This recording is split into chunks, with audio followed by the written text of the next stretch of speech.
man. We golden? Yeah. We're golden. On today's show, we are going to be talking Raw Deal at Gen Con. Yes, this is what I do. I'm doing big time intro here. We're going to dive into the formation of the Raw Deal Players Committee, the continuation of Raw Deal at the biggest gaming convention in the world after it stopped seeing print, as well as some never-before-told stories from behind the scenes. I am your former Raw Deal Players Committee President and United States Commissioner, Dustin Davidson. I am joined with our two-time world champion and the Alexander Hamilton to my George Washington, Drew Marquez. We have your host and the best damn talent agent around, Tony Vela. This is Let's Talk Raw Deal behind the playmat. Wow. Splash screen, music, da-da-da. We have, what, 30 seconds now? I'm gonna go now. You guys don't even need me. Fuck it. I'm out of here. Peace. How are you guys doing, man? Living the dream. It's all good. He's also good. Man, it's so many words, Mr. Drew there. It's like that. Come on, man. You're living in basically, by the beach in California, for Christ's sake. Oh, man. I mean, the last week, all I've been doing is killing rad roaches and getting paid money by, a university to do it. So, I mean, I have no complaints. It's been a good couple weeks so far. Now, D2, you're out in Gen Con hometown right now, aren't you? Yeah, I'm going to date this a little bit because I don't know when this is going to come out. Today is Saturday, August 1st. I should be at the Indianapolis Convention Center for the 20th anniversary of Raw Deal. I'm in Indianapolis from Orlando, and nothing's here. Nothing going on, huh? Not even tumbleweeds. I saw pictures of it. Someone posted, I think Steve from Carte Blanche posted a picture for his memory on Facebook about this time last year should be there this year, and it was just nothing. Crazy, man, crazy. I wasn't planning on going this year. I only came that one year. Of course, you weren't there, D2. But I showed up with and Drew kind of housed me for the night and kind of smuggled me away until I showed up on the day of. But it was 4 years ago?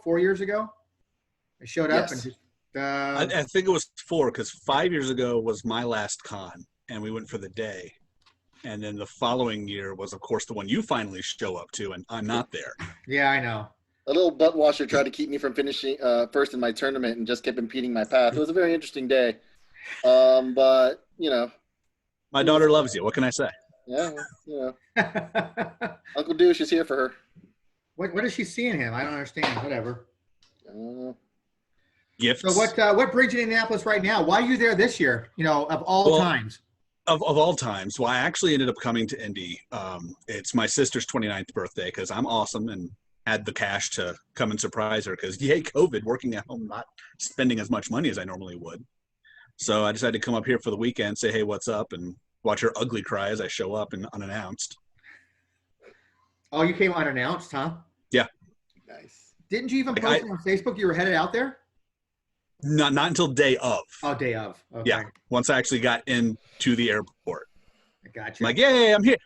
Why did no one tell me Gen Con was canceled? It's weird walking through that airport knowing that it's supposed to be there and there's nothing around.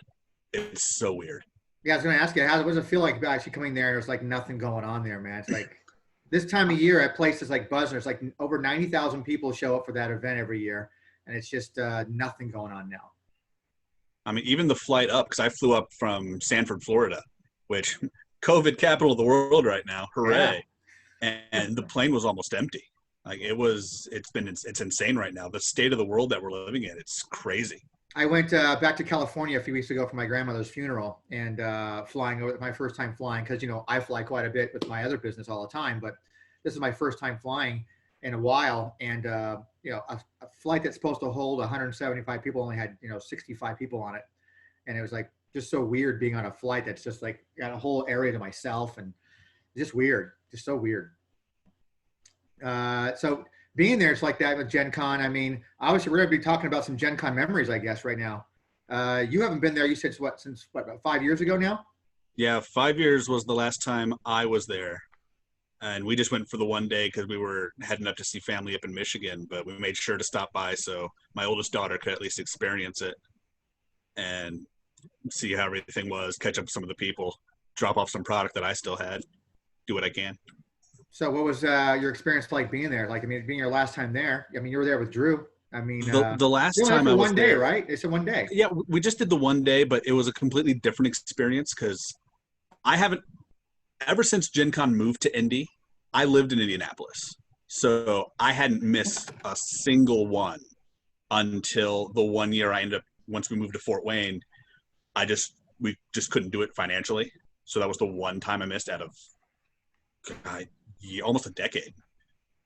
And being there that one day, it was a completely different experience for me because I was actually experiencing it with my daughter and my wife. So I wasn't just confined to the raw deal area, running tournaments, making sure everything was organized. We actually went out and experienced everything that the con had. And it was a completely different experience than what I'd normally had. Because a lot of the time when I'm at con, I'm in whatever space we have. Dart off between games and whatnot, but most of the time it was just there trying to run everything and make sure everything's flowing smoothly for the community. So prior to that, you were helping running events. Yeah, because what 2 years did you run, Gil? I want to say 13 on until about 17-ish. Where you stopped going, basically. Yeah, I mean, I technically probably would have kept going, but for real life interferes, having its financial, because I mean, not to mention dwindling numbers too. I mean, what's the point going out there? That didn't bother me. No? The last year I went, I barely did any playtesting, and I just still brought like a couple decks. But I mean, the world's at this point is all about just seeing old friends and just going and having just a vacation and enjoying it.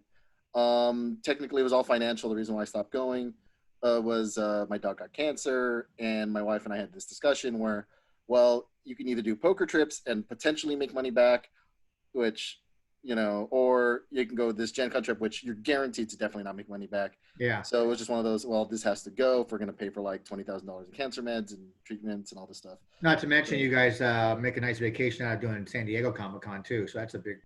Yeah. So, I mean, having that and Gen Con and San Diego Comic-Con back-to-back months, it just wasn't fiscally responsible. So I ended up like cutting, I ended up having to cut Gen Con to end up going to like doing like poker tour stops or the World Series and stuff like that. So, I mean, I ran it for about 4 years after D2 headed on to me, and then it ended up handing on to Mitch. Because I would go meet with you and have dinner with you and the actress that plays your wife, and then Yes. drop off prize supports with you. I've only been that 1 year. It's like that. So now you stopped going, Dustin, because you moved, correct?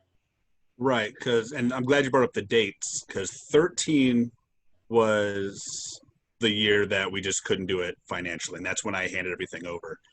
14, we were just about to get married and moved to Florida. And then 15 was the one time we went up for the day, and then past that, just haven't had a chance. This year was going to be the big one because I set it out to myself. We're going to Gen Con. It's the 20th anniversary of Raw Deal. I can't miss that get together. And then 2020 happened. And that kind of sucks, right? I mean, it's like this is the big, a big 20th anniversary. It's like that. Nothing really, even in the virtual format, there's no been like 20th anniversary type of card or something like that. Nothing's ever come out. Like no one's even touched it. It's supposed to be like a big thing. And I wonder if all this pandemic shit didn't even come down, if there'd been a good turnout at Gen Con this year. I don't know. Who knows? I didn't support it last year because I knew the numbers were so low. I was just done, giving out prize support for the same 4 guys. And so I didn't know. Yeah, I've been prize supporting you specifically for like the last 10 years at least. Yeah, but at least I show up. That's true. You get prizes just for showing up. That's true. So yeah, I was kind of like for 2020, I had some big plans. In 2019, I had plans for 2020 and thinking that, I was going to do like a title belt, a custom made title belt. I have been talking to some of my talent that I rep for. It's like that to maybe hook me up with a WrestleMania ticket possibly. And that was a possibility to do that. But it just nothing planned out. And I'm kind of glad I didn't go out of my way to do that stuff because here I would be with nothing, to give it away. Who knows? Yeah, that actually reminds me of one of the stories. I was trying to get something organized for 18, I've been talking to Xavier Woods for a while because he was actually looking into bringing back the game, trying it his own way. He also had something else he was working on. I got a story about that. I threw the olive branch out. It's like, hey, we've still got Raw Deal running. He loves the game. He used to play a Triple H deck. And we were in talks about him being able to come in for 18 as like an unannounced surprise for everybody and actually hold the first up, up, down, down invitational where you can only use premier and fully loaded cards. But then that just fell through with scheduling. Tough. I've been reaching out to him as well. I actually sent him he was missing a pedigree card for his set. And I sent it to him. I ran into him at Dragon Con in 2018. I was there I had Ian Ziering there from 90210, and we had a great weekend. And on Saturday night, I mean, I don't know if you've been to Dragon Con before in Atlanta, but that's like 5 days. It's like, think of like San Diego Comic-Con, but just a bunch of full-on debauchery. I mean, it's just 5 hotels, just constant party. And he was there dressed up like a caveman or something like that for a cosplay. And I ran up to him and I said, introduced myself. I said, hey, my name is Tony Vela. And he goes, Vela? He goes, that name sounds familiar. It's like that. And I go, maybe VelaCards? He goes, I bought cards from you before. And he said he was missing like a Triple H card. So I sent him that. And I sent him all the stuff that he needed for his own virtual stuff that he wanted. Gave him that. But we talked about, I thought about, having him on for this. I've invited him on for this to talk about Raw Deal. I'm kind of waiting for a response on that. I don't think that whole that talk where he talked about making Raw Deal a mobile app, I think it was just talk, because I think once you realize all the legalities you have to go through to make it even possible, nobody wants to spend the money to do it. Yeah. I mean, it's always funny if someone says like, if I won the lottery, man, I would just like, we actually had a Raw Deal player who won the lottery, and it didn't work. Not gonna happen. It's just weird. It's like that. So the last year, what's the last year that you actually ran events then before Drew took over for running events? That would have been 12. Would have been the last year that I was, because I was consistent ever since Gen Con came to Indy until 2012. I was there. And it wasn't until, because there was the last year that we saw print and they were still organized. I want to say that was the year that Pittman won. Pittman won in 08. 08. If you go, actually, what's really interesting, if you go to the Raw Deal Wikipedia page. Oh, no. The last one was 11, because at 12 was when I got a text message during my finals from you. You weren't there. You sent me a text message. That's right. We had to leave early for 12. Yes. Hey, so we're putting code for the horse. So we're going to back it up a little bit. We were live streaming the finals. So, of course, finals for Raw Deal, always off-site. At least that was tradition while we were running things, because we'd normally get kicked out at that time. So it's off-site. They're live streaming it on, I don't even know what it was, like Twitter or something. I don't know. And I'm with my wife. And I'm having a good time with my wife. And Drew, in his infinite wisdom, says the phrase, "Picks or it didn't happen." Mm-hmm. I did say that. So during the finals, mid-game, his phone goes off. I wonder what that was.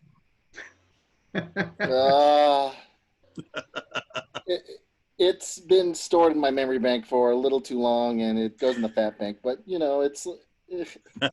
things were said, and done. In the middle of a final, So that's how I know he wasn't there. Did it affect you in any way? No, it didn't affect me in any way. It just like no. If anything, it motivated you because you won. Yeah. If anything, I was like, oh man, now I can't lose. I'm like just an extra surge of motivation. I got to win now. Well, he is the only 2-time back-to-back champion. So yes, Pittman won in 08, because I know they were still. We talked when I had him on. We were talking about his run and how people who qualified in 07 because they stopped production in 07 were still qualified for an event that's being held at Gen Con in 08, which Pittman went to, and that's when he won. So it's interesting on the Wikipedia page. They even listed all the world champions from the virtual era on the Wikipedia page. and he was the first. Even though no virtual was done, there was no virtual when he played. I don't think they had till the next year, which was Eric. Eric won the next year after that. So there's the segue we need. That's the one I figured it would be a nice one. 2009 is what I like to call the lost Gen Con. There was nothing on the books. We had no events scheduled. It was, for lack of a better term, a clusterfuck. Me, and this is before I even started running anything. This is before there was a Raw Deal Players Committee. This is before any of that actually was official. I'm there and I realize we got to do something to organize this properly. So I just start sending out tweets like, hey, we're going to meet up behind this giant D20 because there was just a giant one there. We'd get together. We'd find somewhere to play. So they had like the general area for like just random general gaming. It's like, all right, cool. This is where we're going to set up stakes. This is where we're going to run things this year. Who's got paper and a pencil? So we just started running our own events. We made up all the events for the weekend on the fly right there. At the event itself? At the event itself. Wow. You weren't there, right, Drew? I was not. I was still 2 years from coming.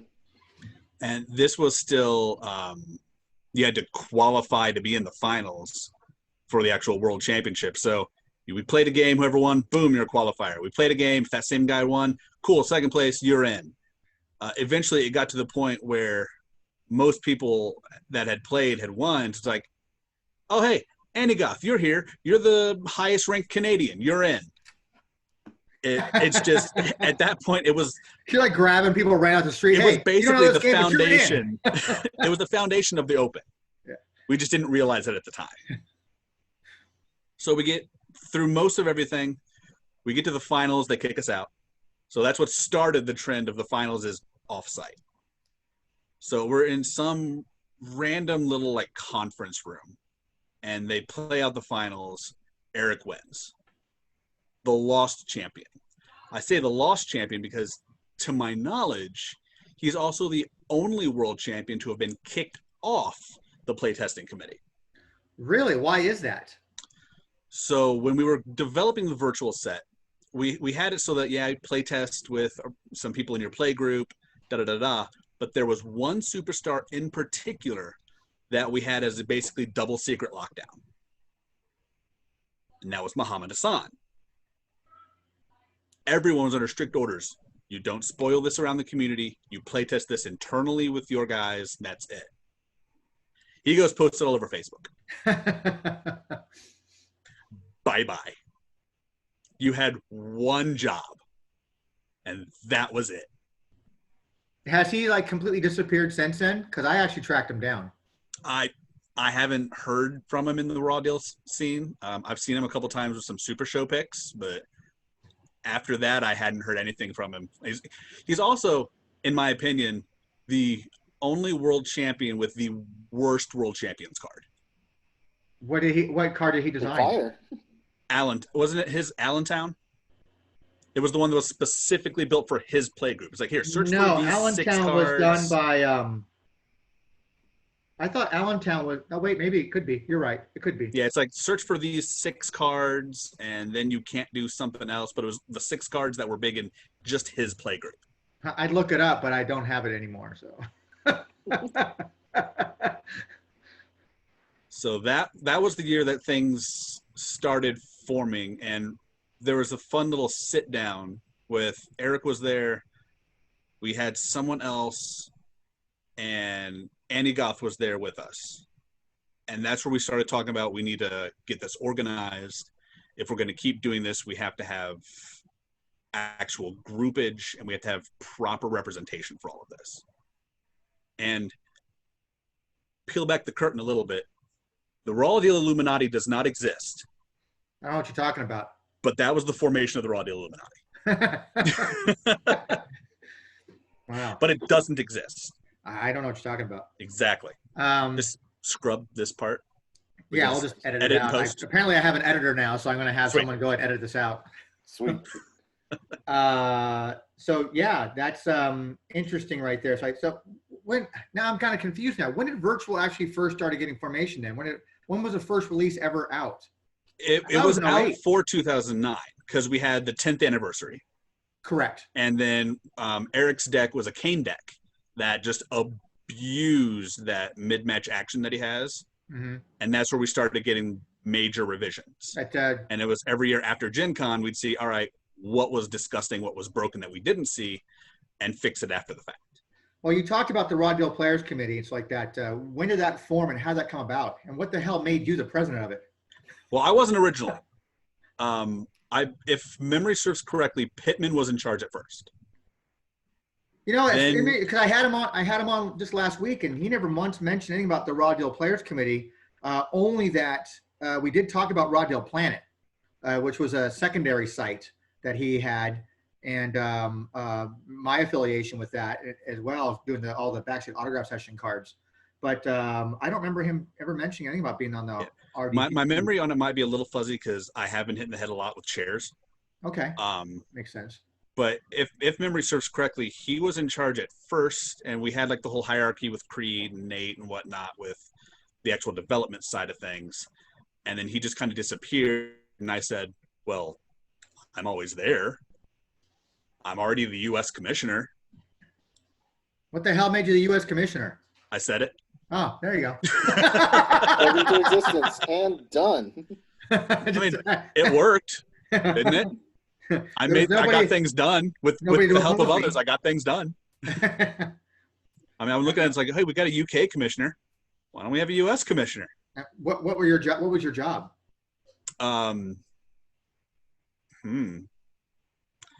Look pretty. No, a lot of it was. I don't know about it. I don't know how. A lot of it was more so just the fact that I'm such an outgoing and I'm that speaker guy.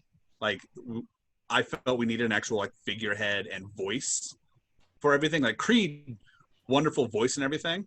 He's wonderful in terms of putting everything together. Sure, yeah. He's very detail oriented about things. Exactly. Very methodical. I'm the guy though that wants to get out there and just present it all, because that's the type of guy I am. That's why I got into the wrestling business in the first place. So I ended up taking over for the president aspect of it, and it was all just making sure everything was organized, making sure everything was submitted properly, making sure we actually had that representation, as well as running everything at the con. I had the old archaic software downloaded on an old archaic computer. I lugged that laptop around to make sure we had everything to run properly. It was a lot of organization that I wasn't anticipating at first, but because of my love and passion of the game, I had no problems doing it. What about you now? Your love and passion of it. What about you as a competitor? It's like that. Do you ever? I mean, do you ever play these tournaments yourself? I was a garbage competitor. I was a garbage deck builder. I did hit top 4 once during Deckgate. Remember Deckgate, Drew?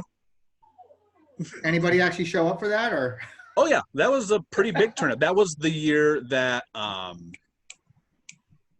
Pulverino won his first year. 2013. Yeah, 13. So yeah, Deckgate was a fun thing because we still required deck lists. Had to have a deck list, and then we would check deck lists just for Worlds.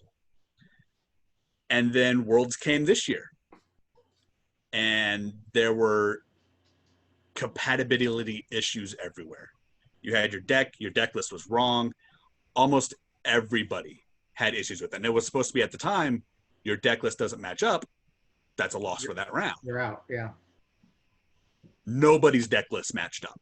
I remember I felt so bad because Steve is just like, all applicable, backstage. Okay. And he's not packing any. And I'm like, so where's your backstage? Well, all applicable. You don't even have them. What are you talking about? And of course, Justin is like sitting there like with a smirk on his face. And then all of a sudden, Justin, let me see your deck. And all of a sudden, he's got a deck card that's not even supposed to be in there. I'm like, what the hell is wrong with you two? And I'm just like, you two deserve each other. Just go play. And I'm just like, oh my God, this is supposed to be World. So I'm like, yeah. Meanwhile, I'm over here going, man, I've been running everything. Fuck, I didn't even print my deck list. Here's my lackey, Drew. This is my deck. Look through that. Yeah. And that's when I decided whenever I start running things, I'm going to be very we're going to do this, take this seriously and run it by the book and start on time. But, I'm, again, putting cart before horse. So Yeah, but how is that possible? How'd you guys manage doing that, keeping things on time? Because at time is always seems to be the issue of keeping Dustin has never been a guy to keep things on time, though. So I Oh, don't know how. no. I don't know if this question is for him. It was rough. I mean, for the most part, things ran on time a lot of times. But then once it got to like the last couple events, it's just like, that's why we always got kicked out during Worlds. Yeah. Like because everything just went too long. And us being geniuses did everything on Sunday, where Sunday is the early day for everyone to get out of there on con. So we'd get to, hell, sometimes it was even top 4, and it's, all right, let's do this in a hotel room. Or, hey, let's do this in a steak and shake. Sunday? Well, we had 3 days worth of qualifying and then the main event on Sunday. So that way was it always that way? Always holding the Worlds on a Sunday? When we ended up running it for Gen Con, it was. Oh, okay. Because that way you'd have those 3 days to tweak your decks around, play through, qualify, and then boom, that main event was Sunday. Yeah, when I showed up in 11, I was worried about qualifying. Then I just qualified right off the bat. I'm like, oh yeah, no, I don't have to worry. I take weight off shoulders, then we could just cruise, and like, I'm guaranteed a spot on Sunday. That's all that mattered. So then I believe we've done steak and shake. We've done a hotel room. We did the lobby of a hotel. I remember the lobby one. The first one that Pulverino won was in some upstairs lobby of some really swank hotel. Fitting. I think we tried to live stream that one, but it crashed midway through. Sounds like a YouTube thing that you guys were probably doing. Probably.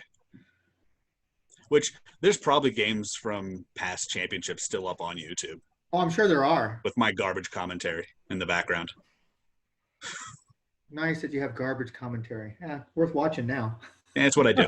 I can't even watch my match. I played so badly, and I'm just like, I just remember Dustin saying, "You guys play way too fast." I'm like, "Yeah, we just kind of know each other, and we're Californians. We don't care." I just played way too fast and just absolutely threw one of my matches in the World Championships. What were you playing? Were you playing Justin or something? No, I was playing Vic, playing Melina, and just completely forgot to do like an ace 5 times in a row. Oh. 5 times in a row, and that's why I lost that match. The other 2 were like landslides, but it should have gone best of. It should have gone only 2 matches, but I let it go 3 just because I'm an idiot. So. Oh, well, a lot of admissions going on today. That's great. Fun times. I mean, like I said, we're peeling back the curtain. So what's a bunch of never before told. What's the craziest event you've run in so far at Gen Con, Dustin? And why? Yeah, honestly, I mean, it's kind of hard to top Eric's run apparently, but yeah, like there's so many different things that end up standing out as points because of how outlandish it all was. Deckgate that year being one of them, because that for me, I've been playing since Backlash came out. I've always been like that subpar player and builder, but here I am. For me personally, I hit top 4. Never thought that would happen as I'm trying to run things. I'm like, how do I juggle this? And it's only because I was piloting a deck that, well, I designed. Yay, Daniel Bryan. And there's just the thought process of trying to go through that and organize and play at the same time. A lot of times was just chaos. It's like, I don't know why I did it or don't know how I did it. I know why I did it because I love this game. And I've always wanted to see this game advance and go on, which is why back in the day when I was still like hardcore into everything, if you tried to slander Raw Deal online, I was on your ass. I've cut so many a shoot that it's just, who are you to say what we're doing is garbage? I take offense to people that actually like to talk about how it's a dead game and they refer to it as a dead game. And I hate that term, to be honest with you, because I don't know, dead game. Here we are, 2020, stuff is still being designed and developed, whether it be virtual fantasy, however you want to call it. Doesn't sound too dead to me. Doesn't sound dead to me. You want to make it dead. Usually those who say they want to call it a dead game are those who want to devalue it so they can pick up things in the cheap. That's what they want. So yeah, I have a passion for that aspect of trying to call something that I'm also passionate about. That call it a dead game is sort of kind of offensive, I think. Yeah, and if you want to just call what we're doing now a dead game, cool. Stick with your classics, stick with your Andre and your Piper and your Kennedy, Yep. and play your same mirror matches that you've been playing for 10 years. Yeah. So meanwhile, the rest of us are going to have our Daniel Bryans, our Zack Ryders, our Codys, our Nexus, and actually advance the game past what it was, past the stalemate that Great American Bash gave us. Yeah. Great American Bash was the first release that sat down with Creed and Nate and broke down like that. And that was just kind of like here you go, we're throwing it all out there. You're done. Here you go. We know we're going to be redoing the game, so just have at it. Overpowered release. Yeah. So Drew, you can relate to that because you played the last few times you were there. You were playing in the events and running. How do you manage that? You need help. You had Mitch helping you, right? Yeah, you need another judge to basically be able to, if someone has a question in a match you're in, you can't just make a ruling because, hey, you're in the match and you don't want to be seen as impartial or partial in any way. So you have to have another judge. You need someone else. Like when D2 he made top 4, I was dealing with Decade and tearing the no hair I have on my head, and he's over there just going, what is going on? And he's a little too busy. He's and I'm just trying to figure out what these two numbskulls over here are doing with their deck lists. And I'm like, well, I can't disqualify both of you. I don't know what the hell to do with you two. So, it's a thankless job, but as D2 said, we do it because we love the community. We just wanted the game to continue. And it seems like during the Comic Images years, they were very strict about policies and about rules. But obviously, when you go into the virtual worlds like that, you kind of become a little more lax with your rulings. Because no one's paying us to do this. We're doing it because I love the game, and everyone who's playing the game. Well, no one was paying them to do it back in Comic Images days either. No one was getting paid. Except for the creator. But we still had the big booming Baron voice. Yes. Attention raw dealers. Yep. That's right. Oh, those were the days. That booming voice that he had. Oh my gosh. It sticks with me. Because it's one of those things you had to experience. Talk about that for a bit. Talk about that for a bit. Memories of Baron from that. Because I do plan on doing one of these sit downs and just all about Baron. Haven't got quite there yet. My experiences with Baron weren't really like that close because I was never really on that side of the game until virtual came out. So I'm just there as just a fan and a player seeing this just big hulking mass of a man thinking, damn. And then that voice just resonates and it's like, all right, well, this guy commands respect and I love what he's done. And he was just always there just having a ball up at the judges table, just signing cards, playing games, just shooting the shit. And it was always good times. And he's running stuff, right? He's running these events. Yeah, he's running everything and just playing a bunch of side games. He had him running it. Mike was there running it with him. Creed, of course, was there as the main judge. The one year he also had the hardcore judges mallet. That was a fun time. Yeah. Because me at the time, my gimmick was, well, Triple H has a sledgehammer. Mick Foley has a barbed wire baseball bat. I'm going to wrap some barbed wire around a croquet mallet. So I did it because I'm insane. And then I made Creed one too. It's like, here, this is for you, my friend.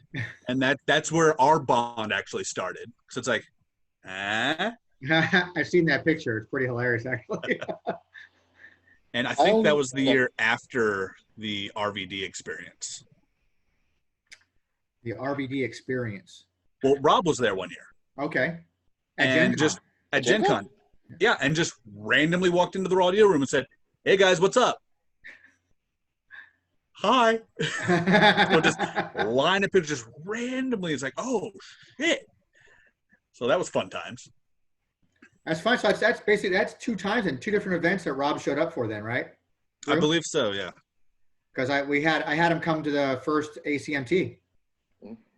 He showed up and stopped by, brought up some more prize support. to give He away. he introduced himself to all the Star Trek people on the other side, and it was like You didn't shaking know. all their hands because he was like he was in the right room, but he was just like, "Oh hi, I'm RVD," shaking hands with all the other guys on the other side. The other guys are like, they're just kind of looking at him and pointing. I'm like, I know you. You don't look like a Romulan. Yeah, and it was just really funny. Then he realized, oh, wrong side of the room, and then he just walks over to us and does the same thing. Like, hey. He signed everybody. You threw cards at him. He signed them. He took pictures of everybody and stuff like that. I thought it was very nice that he did that for everybody. Going back to I just called him up and said, "Hey, we got the Raw Deal thing going on. I mean, you're over in, here in the LA area. We're going to do it in LA at the Strategicon, I think it was. And if you don't mind stopping by, it's like nowhere in his area, really. He just kind of came out of the way and stopped by and did some shit for people. It was really nice. But that's 2 events. I never knew he came to Gen Con. That's cool. Baron must have loved RVD because all he ever got was like good stuff. I only knew Baron when he that's Booming Voice when he showed up to Gen Con SoCal. Played one side game when he was playing that weird 3-minute warning test of strength deck and surprised him with a Hammenegger, so that was fun. But I introduced myself in 2006 when he was shooting photos for the World Series because I was actually playing in the main event. I remember just saying hi to him, and he's like, Baron, hi, I play Raw Deal. My PokerStars screen name was Raw Deal 55.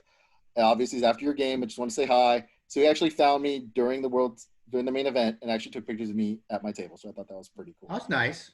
So that's my weird Baron story. I only met him once. I met him at the SoCal Gen Con. Surprisingly, RVD gave me the pass to go on Sunday. That's when the Lethal Library came out. And I went there, and Baron was there, and he re-taught me how to play the game because the guys that came to my booth at Frankenson they did not teach me right. They always took advantage of my lack of knowledge. I know no other CTGs besides Raw Deal. I don't play any other games, never have. So these guys taught me how to play the game and then took advantage of my lack of knowledge. So I never won a game, ever. And until Baron showed me how to play, I go, oh, he goes, those guys were taking advantage of me. That was my only time I ever met Baron. Back to Gen Con though. You ran events up until what year? You said 2013, 14? 13, I believe, is when I passed it off to Drew. Mm-hmm. So that's I was still kind of trying to do things remotely too.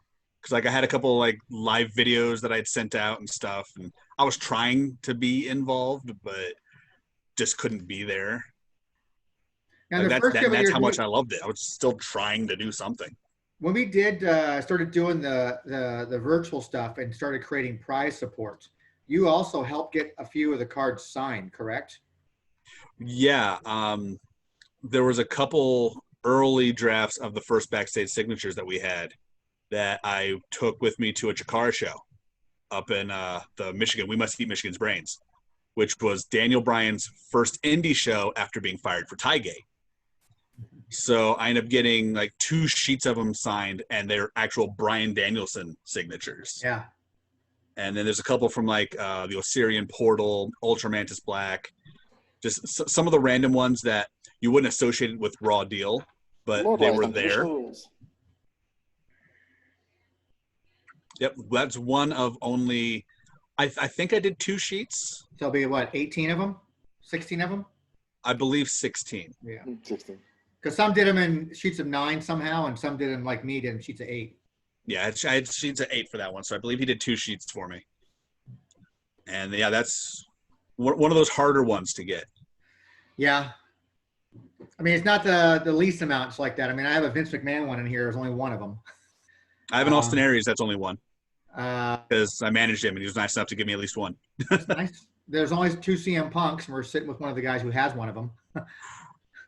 Trying to remember who else.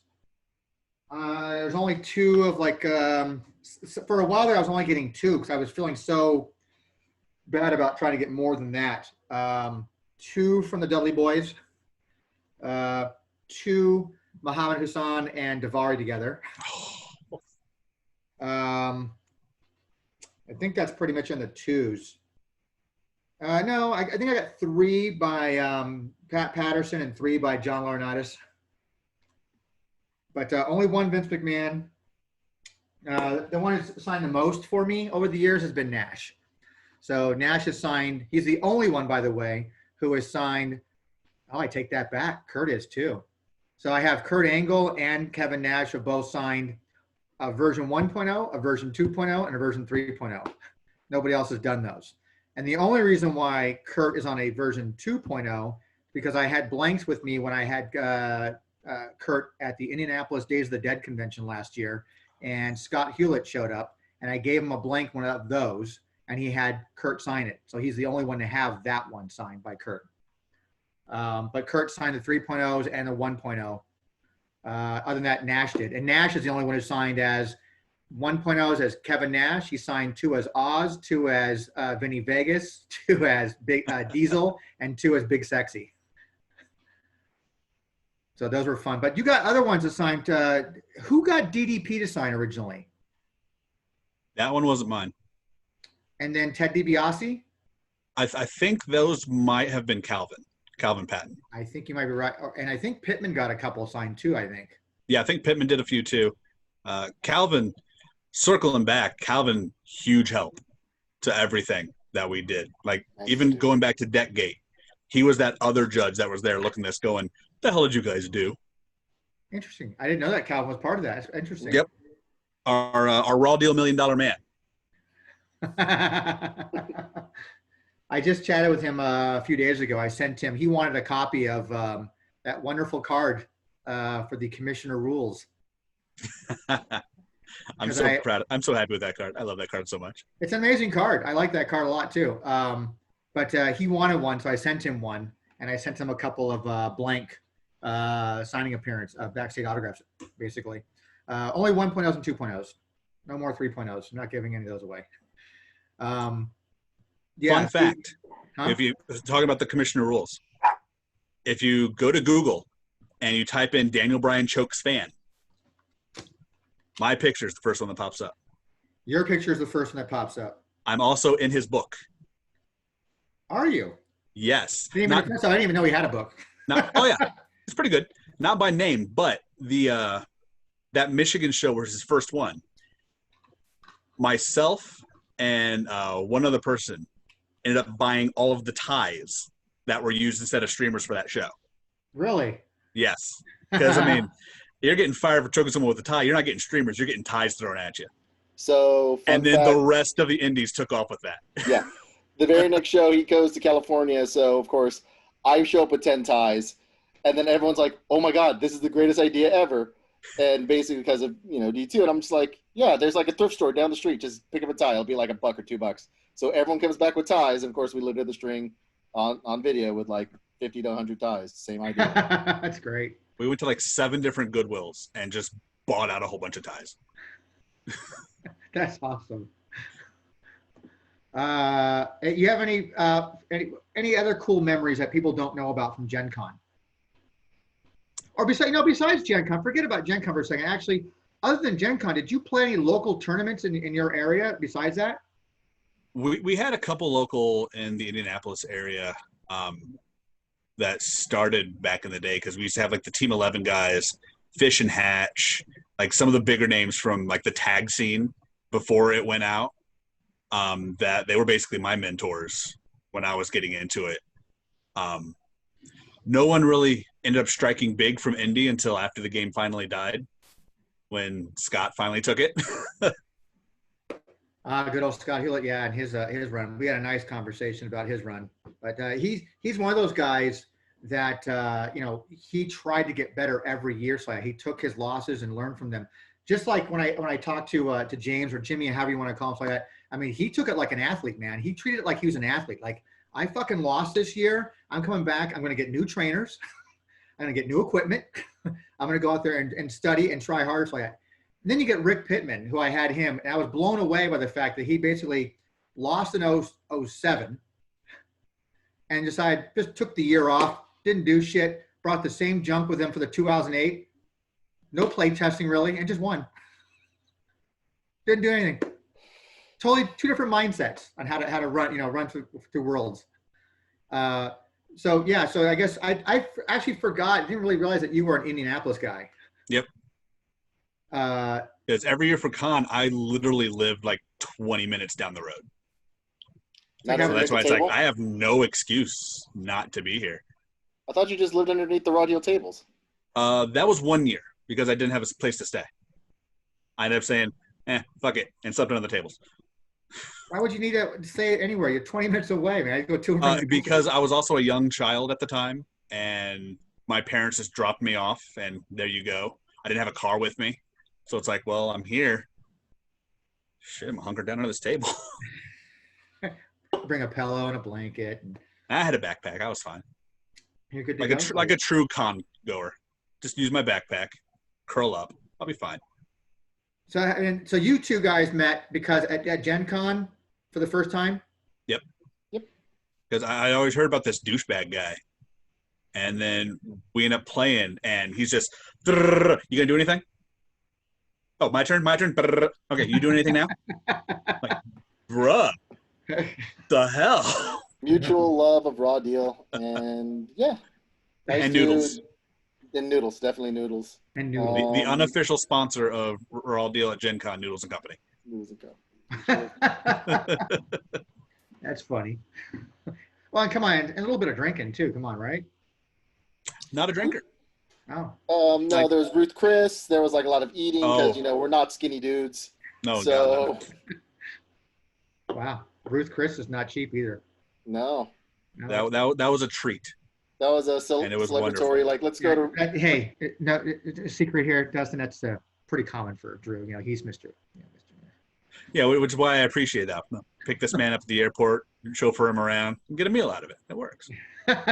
He's always angling for more Ruth Chris. I most certainly His am. wife You is too. still owe me one after the last one. His wife is still angling for Ruth Chris as well too. Trust me, I miss my annual dinners when I go to meet up with him and the actress. They would treat me to dinner like that, which is really nice. And I just drop off prize support with them and see you next year, Drew. Yeah, well, now you have to actually fly in, so it's a lot harder to Yeah, just- it's a lot harder now. So no longer so cowboy. Yet 2015, the year that we went for a day, we ended up picking Drew up at the airport that morning. And how do we get thanked and appreciated? With nothing. Mm. not a thing. My wife still bugs me about this. Like, where's my Ruth's Chris? I picked him up at the airport. I took him over to his hotel. Wow. Just send him a gift card, Drew, and be done with it. Yeah, that would be easier.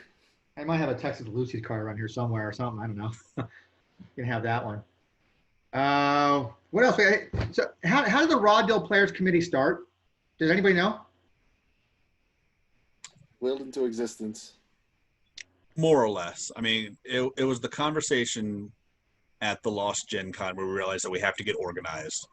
And then over the course of the year from there to the following year is when everything started to actually get formed.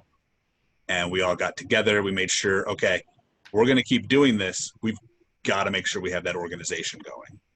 So I think Rick was the one to submit all the information that year or the following year to make sure we had everything on the books, make sure we had the proper badging for people that were going to be running things.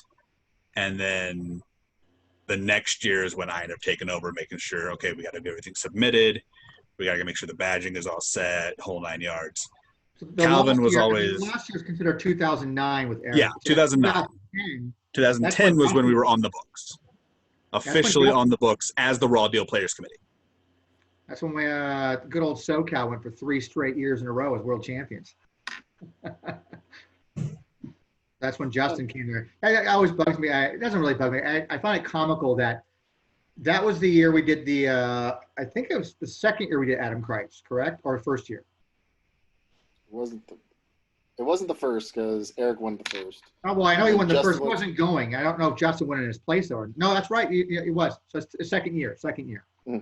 Because I gave away a U.S. spinner belt.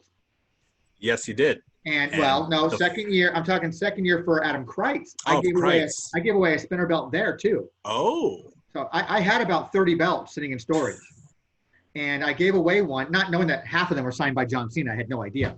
And then I gave one to Justin won, and he won the belt.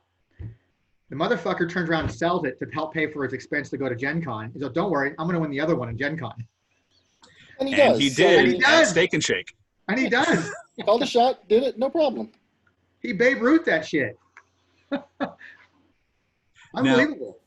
Drew, were you there when we did the tokens when you qualified? Yes. So, Oh, I have it around somewhere. Drew, douchebag versus the world. no, It's not a that different one. That was different. That was an actual event that we ran.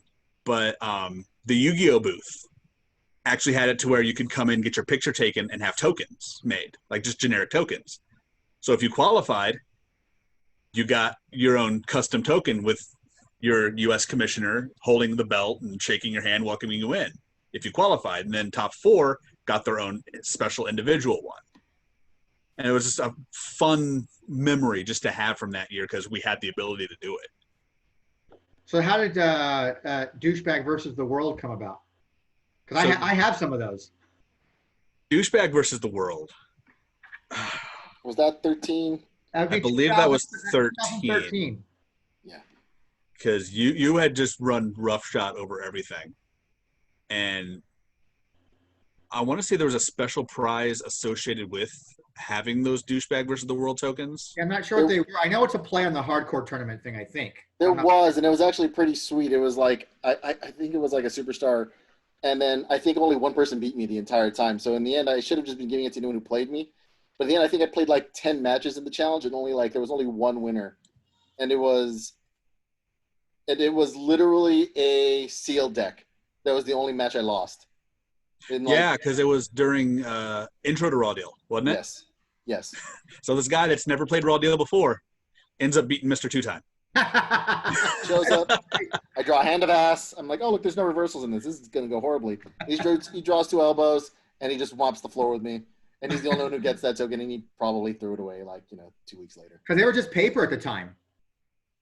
No, I think I had that set laminated. Mhm. Because I tried to go all out. Copies. You have a few paper copies? I tried to go all out when I had the prize support and I was running to an Office Max the day before, trying to get everything done. And I had my paper cutter with me so I could cut everything in the hotel room which thank you, Calvin, for always making sure that hotels were taken care of and collecting money for that. And that'll lead to a wonderful story in a moment. But always trying to make sure that we had the prize support there for in terms of like the cards and whatnot, so they at least looked pretty decent. I want to say it was the year after we did Douchebag versus the World was my 4 Horsemen. That would be 2014 then, right? Yeah, that would be 14. Because that's when Mitch won. Yes. Mitch won at 14. John won in 13. Mitch won 14. So that would make 15 to when I did the 4 Horsemen. Because I had Drew, Mitch, Pulverino, and Resk. All had their own special backstage tokens that I made for them. Nice. Customized with their own logos, their own picture and everything. And if you ended up beating them, there was a very limited alternate superstar card art that was made from one for Cesaro, one for Moxley or Ambrose, one for Rollins, and one for Sami Zayn from when they were a champion in the other independent promotions. So there is an actual official CZW card, there's a Ring of Honor card, there's a Chikara card, and there's a PWG card that are official for tournament use with those logos on them because they were the special alternate arts for that year. And I was very proud of those. Who ended up making those? Who made those? I did. Oh, you made it? Okay. Yeah, I stepped in for a lot of the designs, starting with when we did the tag set and brought back the whole tag format with, those especially when we did. I remember those now. Yeah, when we did the Rockers and them so they could actually pack tag cards, we threw I think all of them back, and I just redesigned all of those and made sure we got those out. The Hell in the Cheap Pop cards, because we had to have promos, and they had to coincide with that. There wasn't an Origins tournament, so we just combined them both, and that's where we got the Devil's Favorite Demon and Mick Foley to utilize those cards too. So that was fun. And then the card, and this is just going off on another tangent there, but in terms of designing, the one card I'm most proud of is Gen Con. I want to say it was Gen Con 2010 that I made. I forget the year. But it was when we did the Hell in the Cheap Pop cards. But the actual image for it was a meshed collage of just our photos. We had Anagoth staring up at a giant spider. We had the Iowa boys in their cosplay doing that. We had a panoramic shot from the actual gaming hall at Gen Con all meshed together as just a special card for us that we I want to see that one. I never saw it. It's around some. It's with the, if you look for the files on TCO for like the Hell in the Sheep pop cards, it should be with that, because I think we re-released those on there too. Because for a while they were just con exclusives. Yeah. And then I think we released those too, because I mean you kind of have to have those to play two of the superstars now. Okay. Interesting. So what was it about Calvin you were going to mention here? Oh, so the hotels. Always making sure we had wonderful hotels all set up. But one year, I'm rooming with Rick Pittman and his wife and their child, and they end up overbooking the hotel for only one night. So on that one night, we have to move hotels. The hotel we get put in didn't have any rooms either. So they took this giant presidential conference room, which is like 4 hotel rooms size-wise, turned it into a room for us just for the night. So there's like 6 cots over to the side, this huge conference table. It was ridiculous.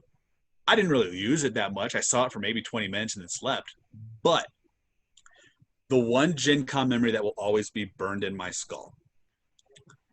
I walk into the room. It's like maybe 1 o'clock in the morning. I just finished a round of Werewolf. And there at that big, long conference table sits Pittman and Dre with only a single spotlight above them. And it looked like I just walked in on a Mafia hit. Because they're talking silently, they're hunched over, they're looking at something, and it's just that one light spotlighted down on them. I step in and go, oh, I shouldn't be here. Kind of find out they were talking about magic or something, I don't know.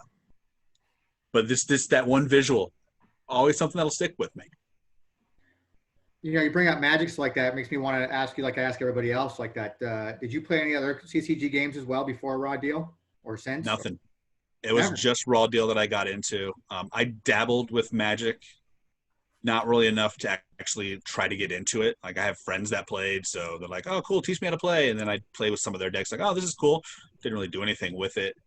The only other game that I played a little bit of was Super Show. Yeah, because I helped make sure that started to get off the ground, and then it went off to the races. Yep. And I'm so proud of those guys with everything they've been able to do on that. And fun fact, the very first Gen Con promo for Super Show is a fun little character called D2. Yep. I know that one. I don't have any of that stuff anymore. I sent it all to Mike. I think I still have my first version. I haven't seen the second wave because I know my character art kind of changed a little bit, but I still have the original somewhere. Nothing new. None of the newer stuffs like that. I only have like the first 3 releases. But I'm so proud with them and everything they've been able to do. Like especially they just came out saying that they've signed with New Japan. Mm-hmm. Holy balls! That everything they did with the Jericho Cruise. Yeah. More power to them. So proud of Resk and everybody to be able to get that off the ground and just take off running with it. And I'm happy to be able to say that I was on the ground floor at one point to see the development of that. It's a wonderful experience. Same here. I was before the first release ever came out. I still got somewhere in this office. I still have the Chinese box versions. I think I still have the original super prototype Lackey files, where they were still using like regular superstars for it. Yeah, I have a New Age Outlaws one. Russ brought that. He came and played in an Adam Kreitz event at my house one time, and he brought out this game for us to play. I think once again I was being really hard-headed about it, wasn't I, Drew? A little bit. I don't want to play this shit. I don't want to play this. I want to play this. Fun fact, don't get in a car with Resk. He likes to go over like speed bumps 60 miles an hour in his rentals. So that was a little fun. Yeah. You know? Hey, as long as you take the insurance from the rental company, you can go over those speed bumps as fast as you want to. Oh, yeah. You took the full insurance. Yeah, speaking as somebody that used to work in the rental business, as long as you got that coverage, you can tear that car up. Somehow someone's reliving wishes he was from the South, maybe Dukes of Hazzard. Yeah, I just that was a weird experience. I'm hard headed with that stuff. Me and Archer. I mean, my favorite thing now. You get a good, nice claim to fame from me though, Mr. D2 over there. I mean, if it wasn't for you, I wouldn't even be on Twitter. That is true. I do like when that pops up on my timeline every now and then with the fun hashtag damn you D2. Yeah, I'm always damn you D2 all the times like that. I still use it, of course. I promote like crazy. It's like that. It's actually Instagram for VelaCards is the least followed social media format that I use.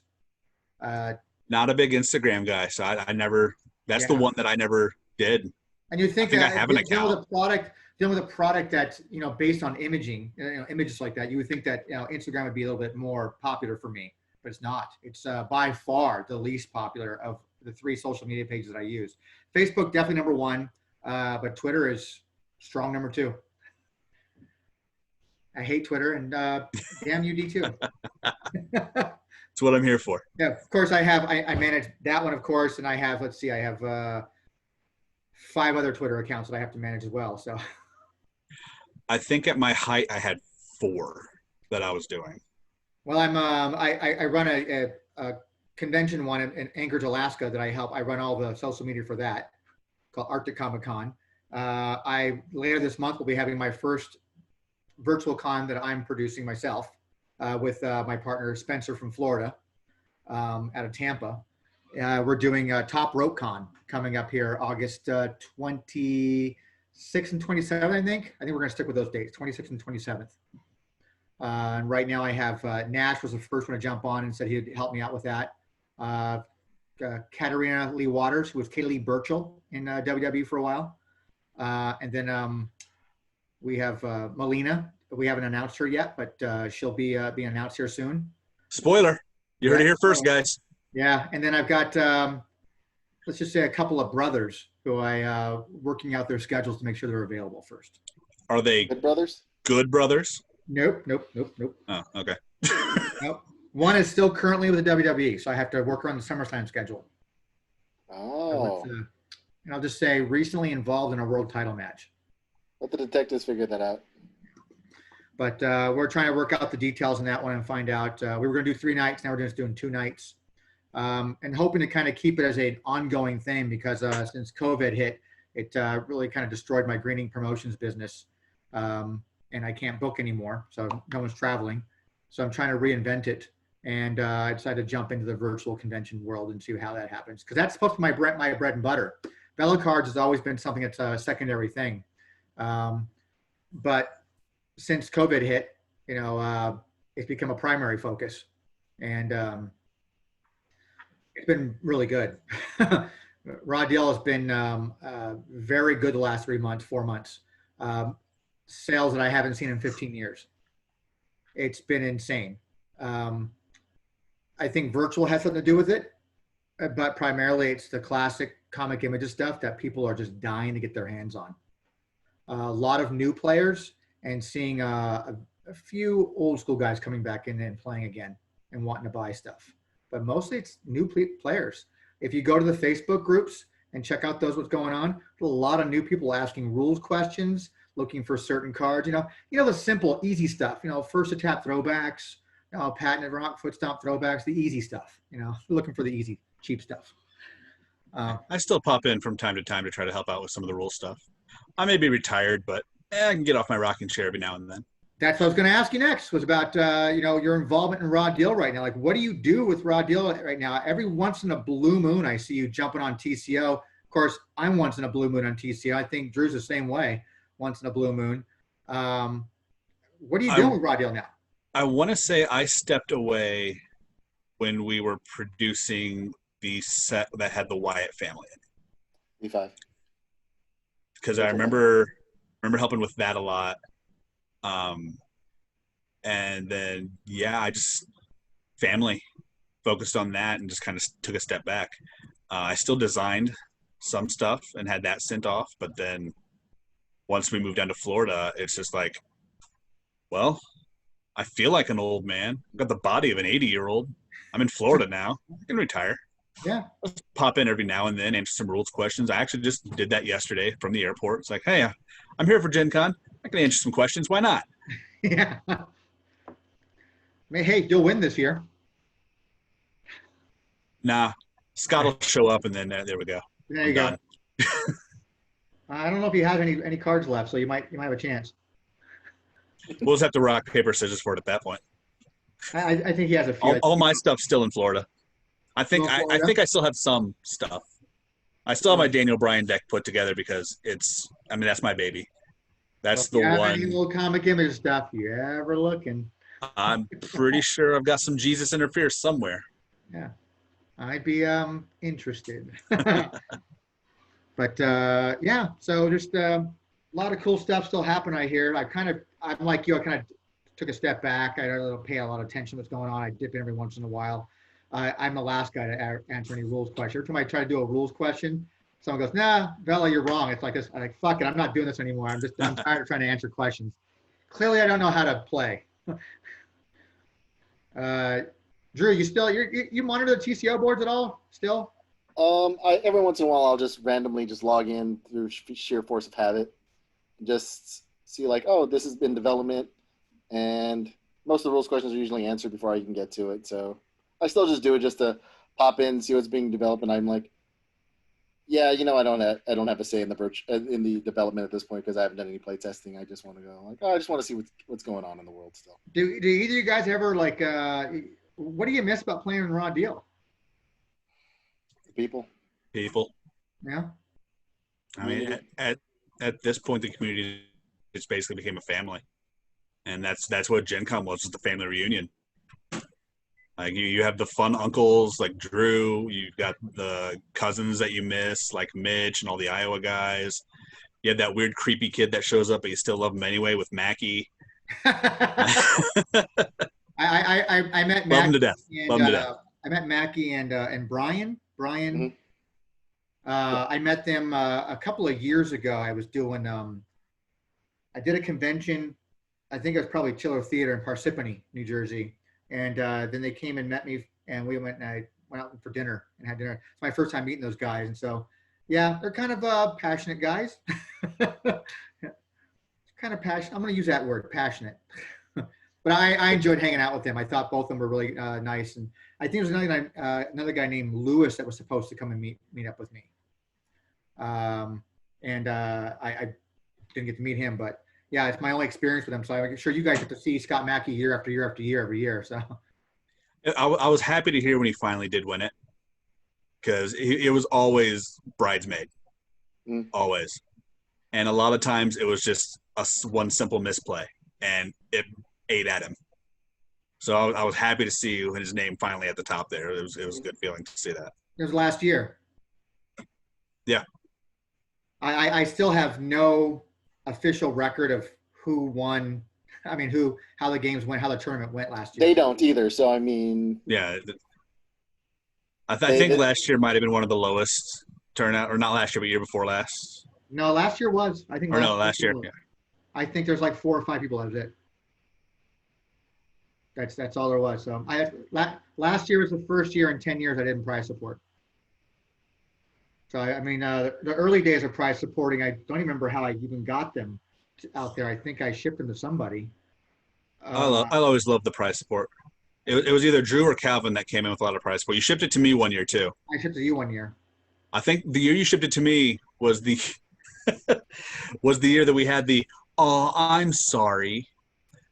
So you sent a bunch of 8x10s that were signed, and then there was a big stack of the RVDs where he's just shrugging. Yeah. With no signature. Yeah, just blanks. So whoever came in last in the tournament got a D2 signed shrugged RVD. I had no idea you signed them. Oh, yeah. Oh, I signed them. It's like, sorry. Here you go. At least you got something out of it. That's right. I had thousands of those 8x10s. I loved those 8x10s. I still have them. All that stuff is still. I have so much stuff still stuck in storage in California that I'm just getting tired of paying for. I want to get it out here to Arizona. But a lot of signed merchandise. I think I have jerseys. I think I have one pay-per-view chair left. I mean, I have a lot of stuff that's still stuck in storage, and I just want to get that shit out of there and bring it here to California. I mean, Arizona.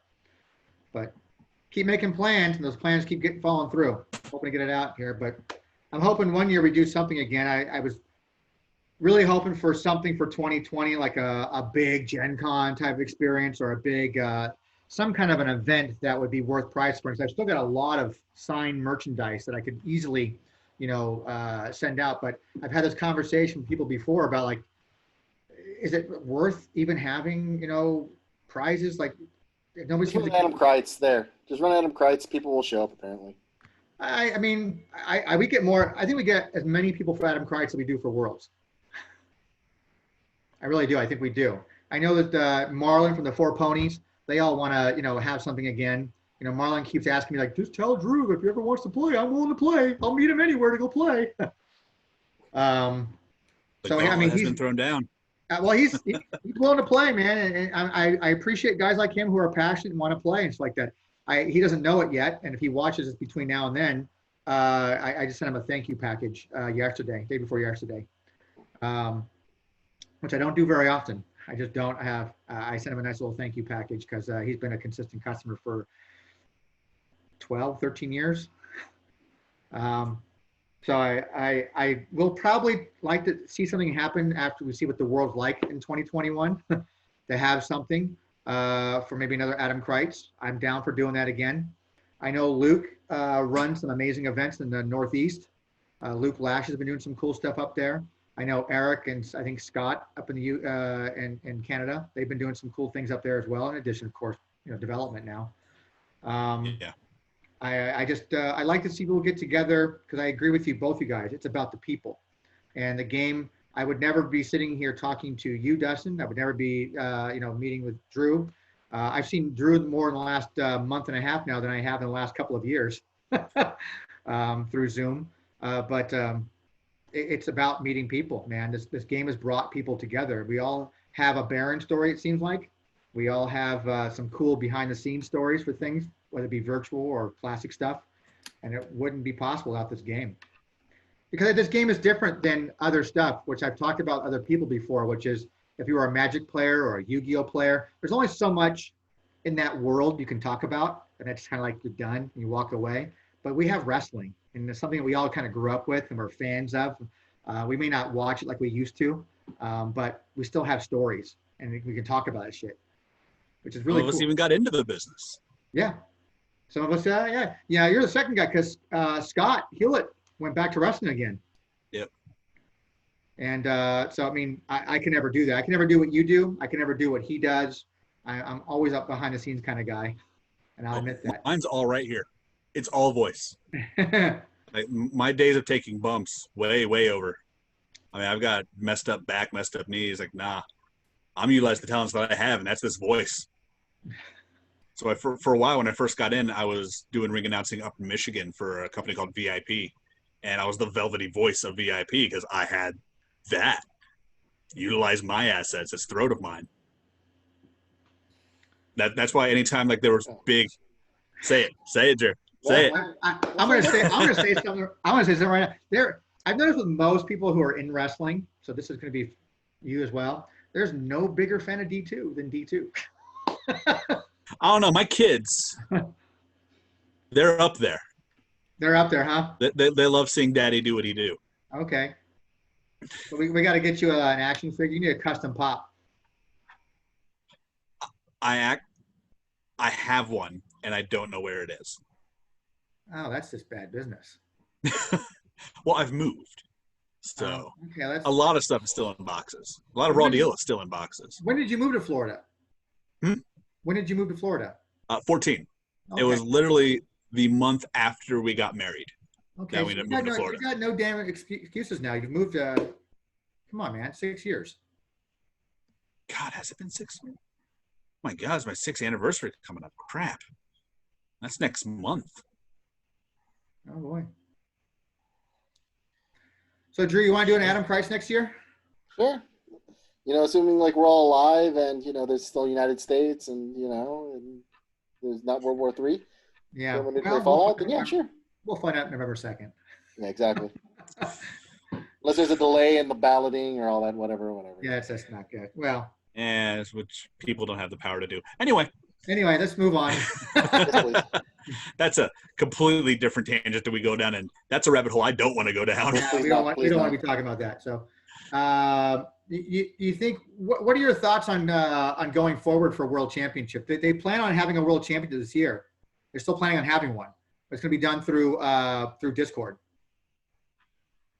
So that If it works, by all means, make it happen. Yeah. Do you think that's going to be the future from now on? It's going to be an online thing, so we have a true World Championship where people from all over the world can play. To me, it's missing the one key element, which is the human interaction, really. Yeah. And that kind of thing. But I get it. I get why you want to do it. Not everybody can fly from Singapore or Chile to come in to Gen Con and have that expense for flights, first off, paying to get into an event, and then paying to get into the actual tournament. Yeah, that had always been one of the things that for a while, and when I was still in and running things, that was my hill to die on. Worlds happens at Gen Con. It is the largest gaming convention in the world. It is where we had basically the Raw Deal resurgence. This is where it happens. I mean, within the last few years, since I've stepped away, it's like, you guys do what you want to do. I'll still have my memories of it when we did it. He's like, if this next generation wants to do it a different way, this next generation can do it a different way. Also, it went downhill from there. Coincidence? I don't know. My back is tired from carrying things now. Oh, fucking A. Here we go now. I could never be that guy now. Now there's way too many other people besides myself that carried this as far as it did. I was just a small cog. We've dabbled in this conversation before where who did I have a conversation about? I think James, when I talked with him, we talked about a Mount Rushmore of Raw Deal. And so far unanimously, obviously Baron's a no-brainer. That's a no-brainer. But Creed has been on that unanimously. 100%. One of the of people on Mount, and the other two can be subjective, apparently, to other people, like that. Do you guys agree with that? Yeah. 100%. Yeah. Yeah. I mean, you definitely have Baron and Creed up there, and the other two spots. It's like, well, what do you look for that criteria? Do you look at world champions? Do you look at contributions? I mean, in my opinion, personally, I'd put Drew up there. The representation from SoCal that he brought, the dominance that he brought when he was doing it, plus taking over the reins and running it the way he did. In my opinion, Drew's on there. Back-to-back years. I don't think anybody's ever going to do that ever again. You guys stop. Like, I would rather someone like Adam, myself, someone who was a champion of Raw Deal for years and selfishly gave. Tony at this point, who's just selfishly given to the game as well. But it depends on what you're looking at. Tony on there, because let's face it, a lot of people came for the prize support. I don't know and to about see that. what kind of cool swag they could get. Do you think that's the case? Because prize support's been a big topic the last few years. For some people, it is. It's a deal. I don't think people care about prize support anymore. But during the height, I mean, that was it.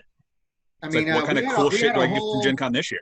We had a whole great segment where we talked with Eric and Drew, and I talked about Adam Kreitz like that and what a force he was in the Raw Deal world. You could have put that guy anywhere on this planet and he would have made it happen. I think he would have legit made it happen.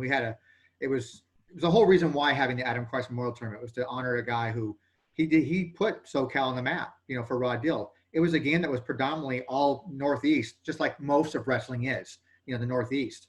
And SoCal became a strong point. At a certain point, remember the old Yahoo groups, SoCal Raw Deal was getting more post and more action than the main Raw Deal page was. And It's just a lot because it had to do with Adam.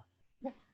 So for me personally, I would definitely, that number 4 spot, I have no idea, but I would put Creed and Baron and Adam on my Mount Rushmore. I don't know who I'd put in the 4th one. I'd have to think about it. I don't have if you had your way, D2, the Mount Rushmore would be a one face, yours. That's it. No, I couldn't do that. I mean, that's how selfless I am. I can't even put myself up there. Like, I ran things. I helped make sure things lived on, but so many other people have done so much more. Where do you think the future of Raw Deal is going to be? I mean, do you think it has, still some more legs? If you asked me this question a couple years ago, I'm sure it'd be a lot different because it'd be a lot more passionate about where I want it to go. At this point, though, I've stepped so far back that I don't feel as passionate as I once did. If it's still going on, awesome. More power to everybody. But I really don't have a gauge on the community anymore. I don't have my finger on the pulse of how everything's looking. So I can't really answer that. I mean, I'm definitely way more involved than the both of you guys combined when it comes to the Raw Deal community period right at this point still. Just because you guys have taken such a big step back. And I'm in it primarily because I want to see trends, what's going on. I've got to keep track of what's selling, what's not selling kind of thing. So that's kind of what keeps me involved in it more than I wanted to be. Because I almost got rid of VelaCards 3 years ago. I wanted to get rid of it and sell it out, like that. But Mike talked me out of it. And now he was supposed to run everything for me. And for the most part, he handles all the inventory. But the way I look at it is even I don't really know if it has much legs left. I think Creed got out at the right time. I think Nate has stepped out as rules manager at the right time. But I think it's in good hands with people. They feel confident it's in good hands with people. I just don't know if the Raw Deal version of Bay of Pigs that almost just happened is enough to kind of really knock it down more. If it's only one more release coming out and that's it, I don't know. I have no idea what's going to happen going forward. I like to see it keep going. I just don't know how much more it has. I don't know.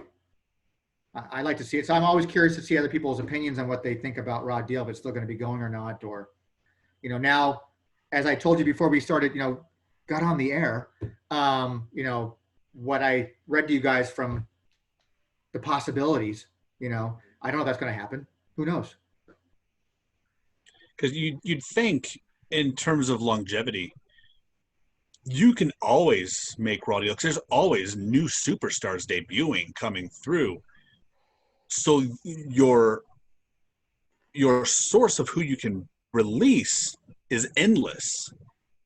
But then at the same time, it gets to the point of when do these abilities and card effects just get repetitive? Yeah. And how many times can you just reinvent the wheel and make something different and innovative for everybody? Because you could have some abilities that fit X, Y, and Z people. And it's just a matter of, well, we already used that here. How do we tweak it to use it there? How does a game like Magic continue to keep living then without that pool of new names? New directors, new keywords, new concepts. They have like an army of guys that they pay for this that help build developers, designers, that longtime champions that are put their spin on things. They're allowed to just go crazy and just destroy meta and breaks. And sometimes you just need a fresh gauge. So I'm actually very interested to see where this new virtual does take us. Myself, I'd like to see it. There's a lot of new tools I've heard for Virtual 11 to kind of reset things almost. Yeah, because right now virtual has all been headed by one guy, and his vision was, hey, there's not going to be no corruption. We're just going to silver bullet things and just make him verboten. Before, where it's well, if you pack a card, then RTC. If you pack backstage politics, this stops RTC. Or if you pack it on there was certain cards, but you had to pack it. Whereas virtual was no, there's not going to be any corruption. There's not going to be calling you out old school US title. There's not going to be. It's all about the game. They just said no. These cards are just banned, which is a very interesting way of doing it. But it made it. It did make the purpose was it made it more fun. It did it. I can play any superstar and at least have a go at it. But doesn't Magic do that? Doesn't Magic turn around and say, we have a ban list now, we're not supporting, formats now are no longer from these? Yes, they also have very limited formats, just the last 3 sets, or just, after a certain point, or they have enough people to say, all right, you can only have one of this in a deck, or 3, or, So they have the manpower and the different designers and different lead, whereas we've had one guy with one direction for the last, all of virtual. So, like I said, it's very interesting. We don't have the manpower to basically create full versions of, formats. So I want to see where this new direction goes before I want to say anything. But they're very passionate. They love Raw Deal, and that's all you can ask for a guy who wants to continue championing the game. Yeah. I mean, obviously it's somebody, Eric is running things. He's a really great guy. And I had him on discussing virtual stuff for a whole episode. And obviously if Creed feels that he's the best person for the job, then obviously he is, because Creed's not going to hand it off to just anybody. Yeah, I know. Yeah. Oh yeah. And then, I can't remember the guy's name who's actually the rules manager now, but Nate passed it on to him. And that was another year after that. So, I mean, obviously these guys think that these new guys the new regime is supposed to be in good hands, I guess. So we'll see. I don't know where to go. Like you said, Dustin, I'm not quite sure, how many more superstars can you make before you start repeating yourself? It's just, I don't know. I love to see the game continue to keep going. Just because it keeps the old stock, still worth having. I'm constantly looking for new stuff to get into. I did start Super Show for a while. Had to stop doing that for a bit. I've been trying out some other stuff. Some other independent places sent me a new card dice game called Indie. It's like indie wrestling stuff. I did a Facebook Live on that one. Broke the product open. Looks pretty interesting. But I'm just looking for something new. I want to kind of maybe keep it in the wrestling realm. I'm not sure. I have no idea. I don't know any of the games. I don't know what to do. I don't know where to go with the business. And that's all I got to say about that.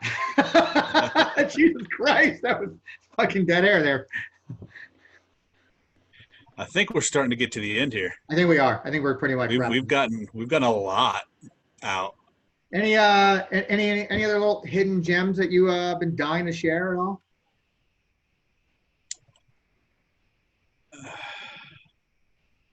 Here it is. This guy I'm having chat messages with. He says, dying to tell, pull the curtain back, man. Oh, and we've pulled quite a bit of that curtain back.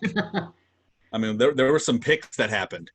A lot of that curtain's gone, but at this point, I think we're good. Like we have to cultivate and figure out what exactly is fit for public consumption. Some is just for us. Yeah. Go to Noodles and Company. Go to Steak and Shake and order from their hidden menu. Cheap plugs. Jesus. Are they paying you? 7x7s. There was a burger called a 7x7, or as I like to call it, what the hell are you doing with your life? 7 patties, 7 pieces of cheese, just. And sounds like diabetes. Who ended up killing that? We did. I just remember I sent Justin. Or each on your own. I just remember Justin going to Steak and Shake, like, do you want anything? Yeah, just ask for a 7x7. What the hell is that? Just get it. Just do it. You'll understand when you see it. He was like, I didn't think this was a fucking thing. I'm like, oh, it's a fucking thing. It's a thing. There it is. I'm going to eat that right now. No problems. Let's go. That's great. Ugh. Well, I appreciate it, guys. This has been an eye-opening experience. I really came into this not really going. I came into this thinking, well, what am I going to discuss with D2? I mean, what the hell is the president of the Raw Deal Player Committee? I mean, what does that really? I guess we can ask about that. I guess. I mean, but what else should I talk about with this guy? I'm just a guy that loved a card game and wanted to see it go on.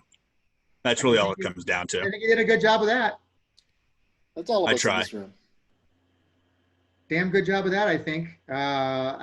Me personally did not understand and realize what a mouthpiece you were for Raw Deals like that. I just thought you were a guy that actually played the game and somehow was bestowed upon the powers of running an event, and that was pretty much it. I didn't know that you were like the mouth, because that's something they do for Super Show a lot. I understand. They have like a mouthpiece, the megaphone, and guys out there doing a lot of crazy stuff and really drawing attention to themselves. And now I envision that's what you were doing at all these events. Yeah. I'm a promo guy. It's what I do. Out there cutting Raw Deal promos. So you wanna close us out here? Attention, Raw Dealers. This is the part of the show where you all like and comment and subscribe. Baron orders it to be so. With that, I guess we're out, guys. Peace. All right, gonna let you.